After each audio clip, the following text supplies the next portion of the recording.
Wait wait, বাঘের বাচ্চা ঢুকছে, বক্তব্য শুনবেন। আপনাকে জানাই স্বাগতম।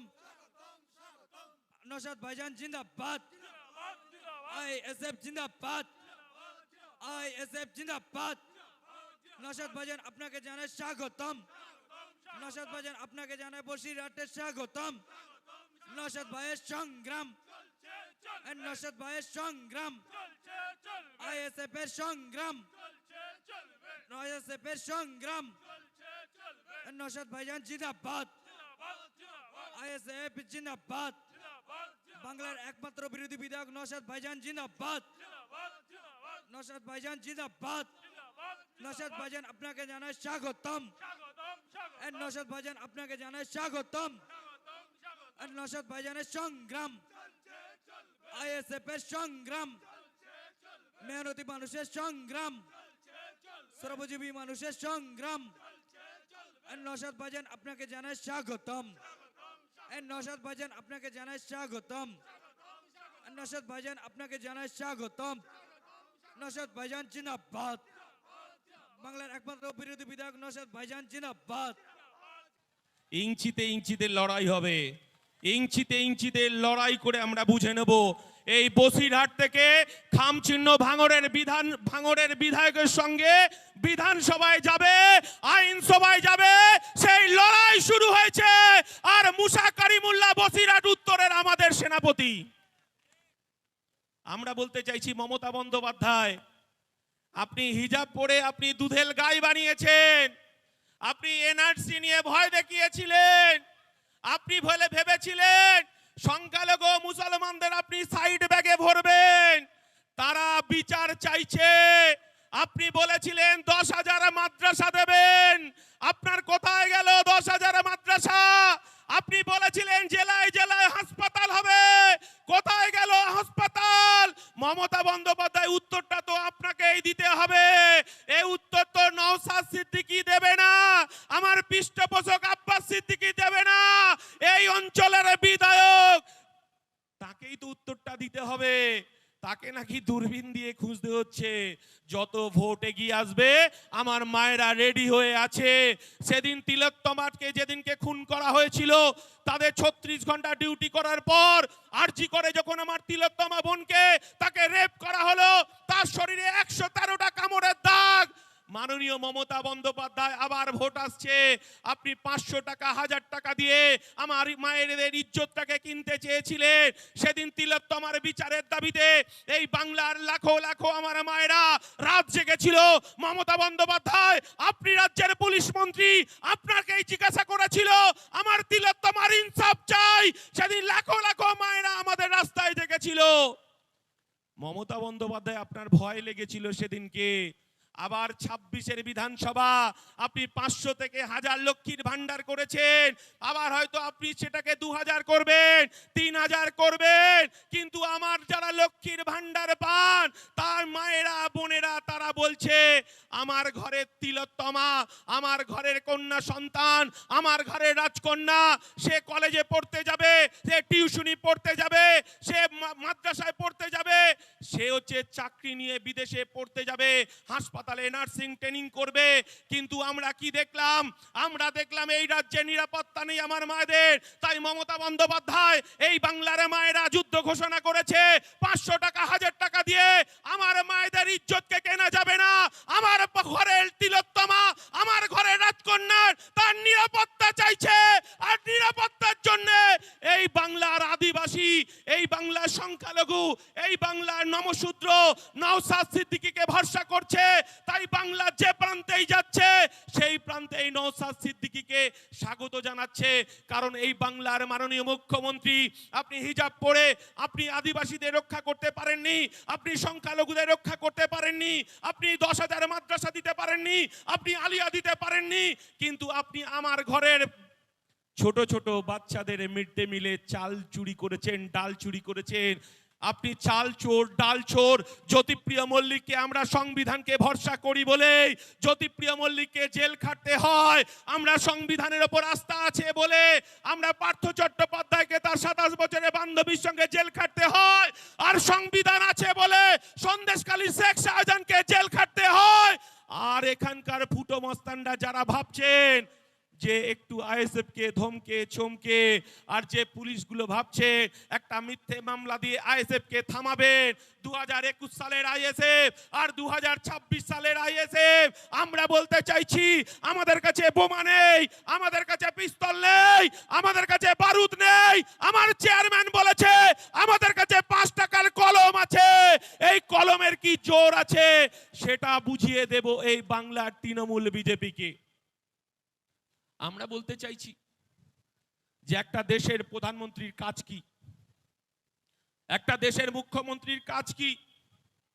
বেকার যুবকের কর্মসংস্থান হবে, শিক্ষা ব্যবস্থা ঢেলে সাজানো হবে, পাড়ায় পাড়ায় স্কুল হবে, পঞ্চায়েতে পঞ্চায়েতে হসপিটাল হবে, কলেজ হবে, ইউনিভার্সিটি হবে, মাদ্রাসা হবে, কারখানা হবে।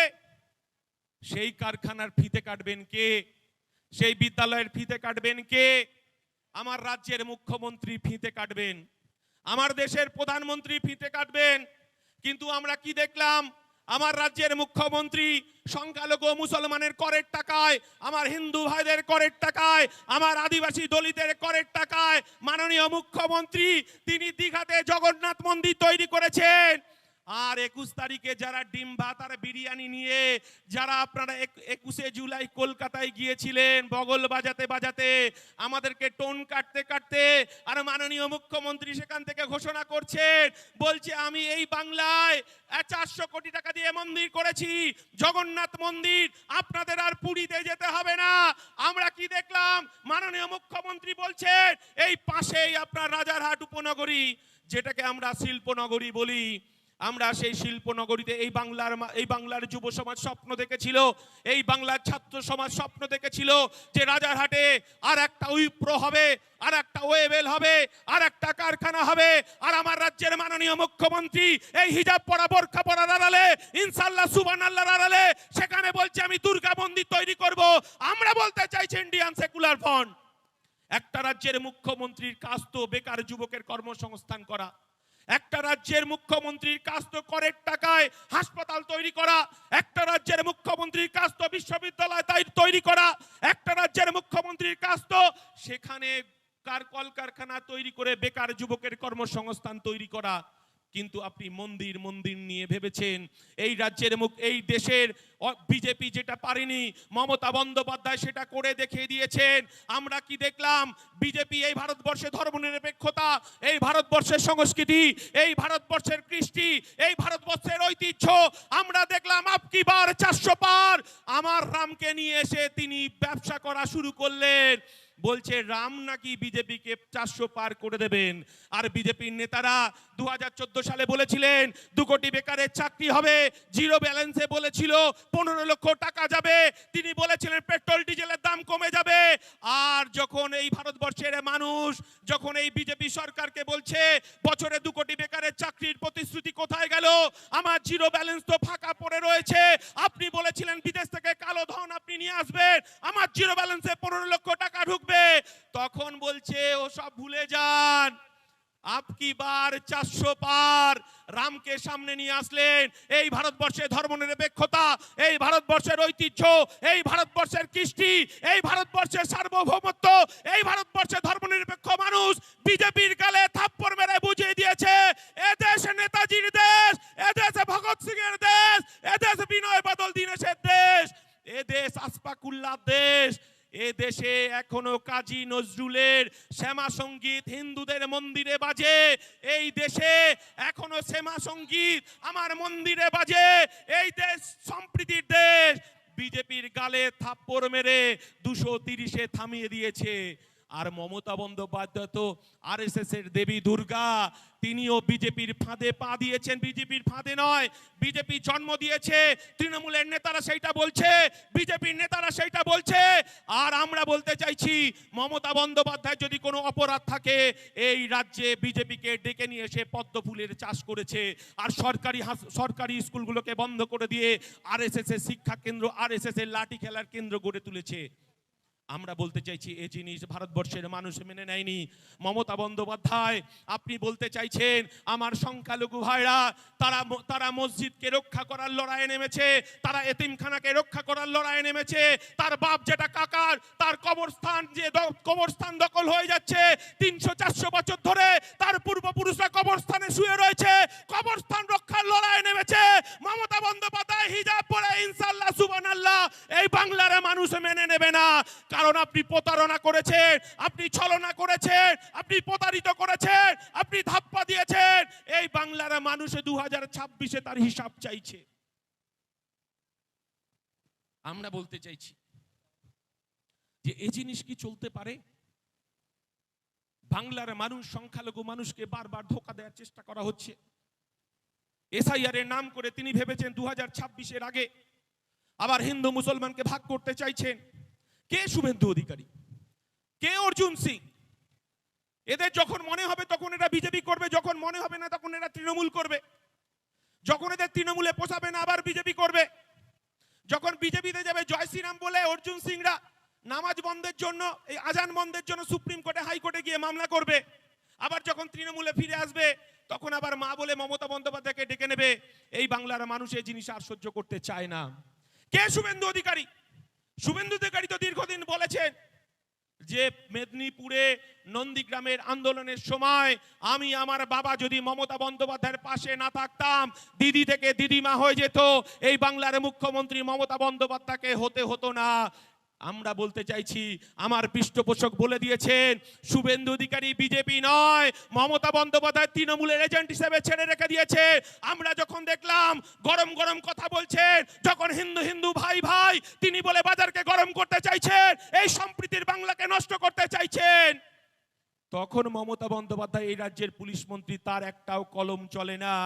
আর যখন আমার চেয়ারম্যান আমার নওশাদ সিদ্দিকী এই বাংলার মুসলমান ওবিসিদের তাদের ওবিসি কেন বাতিল করা হলো, যারা পরিযায়ী শ্রমিক আমাদের এই বাংলার বাইরে যারা কাজে যায়, এই বসিরহাটের মানুষ সারা পৃথিবীতে পাবেন, তারা পরিযায়ী তাদের সংসারকে বাঁচানোর জন্য, তার বাচ্চার শিক্ষার জন্য, তার বাড়ির কন্যাটাকে মানুষ করার জন্য, বিয়ে দেওয়ার জন্য দিনকে রাত করে তার পরিবারকে ছেড়ে বিভিন্ন রাজ্যে কাজে যায়, বিভিন্ন দেশে কাজে চলে যায়। আমরা বলতে চাইছি মাননীয় মুখ্যমন্ত্রী, এই রাজ্যের পরিযায়ী শ্রমিকদের কোনো ঠিকানা নেই, তাদের কোনো দলিল নেই, তাদের কোনো নামের তালিকা নেই। আমরা ইন্ডিয়ান সেকুলার ফ্রন্ট, আমার চেয়ারম্যান বলছেন মমতা বন্দ্যোপাধ্যায় অনেক হয়েছে, পরিযায়ী শ্রমিকদের নামের তালিকা তৈরি করতে হবে, তাদের আইডেন্টি কার্ড তৈরি করতে হবে। কারণ যারা পরিযায়ী শ্রমিক এই বাংলা থেকে ভিন রাজ্যে কাজে যায়, তাদের শিক্ষাগত যোগ্যতা অনেক কম, তারা শুধু বাংলা ভাষাটা বলতে পারে, তারা তামিলনাড়ুতে চলে যাচ্ছে, তারা গুজরাটে চলে যাচ্ছে, তারা মহারাষ্ট্রে চলে যাচ্ছে, তারা বিহারে চলে যাচ্ছে, তারা উত্তরপ্রদেশে চলে যাচ্ছে, তারা হিন্দি কথা তামিল কথা বলতে পারে না, তাদেরকে বাংলাদেশি ঘুষপেটিয়া বলে তাদেরকে থানায় ভরে দেওয়া হচ্ছে, তাদেরকে মেরে কখনো জ্বালিয়ে পুড়িয়ে তাদেরকে ছাড়কার করে দেওয়া হচ্ছে। আর পরিযায়ী শ্রমিকদের তাদের আইডেন্টি কার্ড না থাকার কারণে শুধুমাত্র বাংলা ভাষায় কথা বলার জন্য তাদের এত বিপদের মধ্যে দিন কাটছে। আমার নওশাদ সিদ্দিকী বলেছেন মাননীয় মুখ্যমন্ত্রীকে যে যারা ভিন রাজ্যে কাজে যাচ্ছে পরিযায়ী শ্রমিক, তাদের নামের তালিকা তৈরি করতে হবে, তাদের আইডেন্টি কার্ড দিতে হবে, তার পরিবারকে 10,000 টাকার ব্যবস্থা করতে হবে, তাদের চিকিৎসার ব্যবস্থা করতে হবে, তাদের স্বাস্থ্যের ব্যবস্থা করতে হবে, তাদের লেখাপড়ার ব্যবস্থা করতে হবে। কে শোনে কার কথা?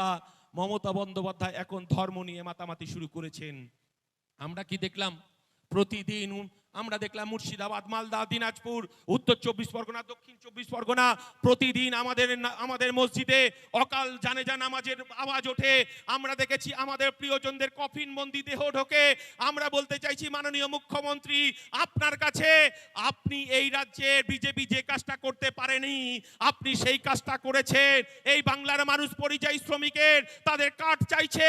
আর মাননীয় মুখ্যমন্ত্রী, আপনি এই বাংলায় আপনি মুসলমান সংখ্যালঘুদের দরদি সেজে কখনো ইনশাআল্লাহ সুবহানাল্লাহ করছেন, এই বাংলায় বিভাজন করছে। আর আপনি শুভেন্দু অধিকারীকে মার্কেটে ছেড়ে দিয়ে এই রাজ্যের হিন্দু মুসলমানের ভাগাভাগি শুরু করেছেন। আমরা বলতে চাইছি এই বাংলার মানুষকে আমরা ভাগ হতে দেব না। এই বাংলার মানুষকে আমরা একসাথে আছি, আমরা একসাথে থাকবো। আমার পৃষ্ঠপোষক এই আওয়াজ তুলেছেন, মোরা এক বৃন্তে দুইটি কুসুম হিন্দু মুসলমান, মুসলিম তারে নয়নমণি হিন্দু তাহার প্রাণ। আমার ইন্ডিয়ান সেকুলার ফ্রন্ট বলছে আমার মুসলমান ভাইরা তারা মাথায় টুপি পরে মসজিদে নিরাপদে তারা নামাজ পড়বে। আমার হিন্দু ভাইরা, আমার হিন্দু মায়েরা মন্দিরে গিয়ে ঘন্টা বাজিয়ে পুজো করবে। আর আমার মতুয়া ভাইরা তারা হরিচাঁদ গুরুচাঁদের ডঙ্কা বাজিয়ে তারা পুজো করবে। যারা খ্রিস্টান তারা গির্জায় গিয়ে প্রার্থনা করবে। আমরা এই সম্প্রীতির বাংলা দেখতে চাই। এই সম্প্রীতির বাংলায় মমতা বন্দ্যোপাধ্যায় আপনি যে বিভাজন তৈরি করেছেন, এ বিভাজন আমরা মানব না। তাই 2026-এ আমার দলের সেনাপতি নওশাদ সিদ্দিকীর নেতৃত্বে এই বাংলার পরিবর্তন আসবে, এই বাংলার পরিবর্তন হবে। আর আমার মঞ্চে আসছে আমার দলের সেনাপতি নওশাদ নওশাদ ভাইজান সিদ্দিকী। জিন্দাবাদ, নওশাদ ভাইজান জিন্দাবাদ, আইএসএফ জিন্দাবাদ, আইএসএফ জিন্দাবাদ।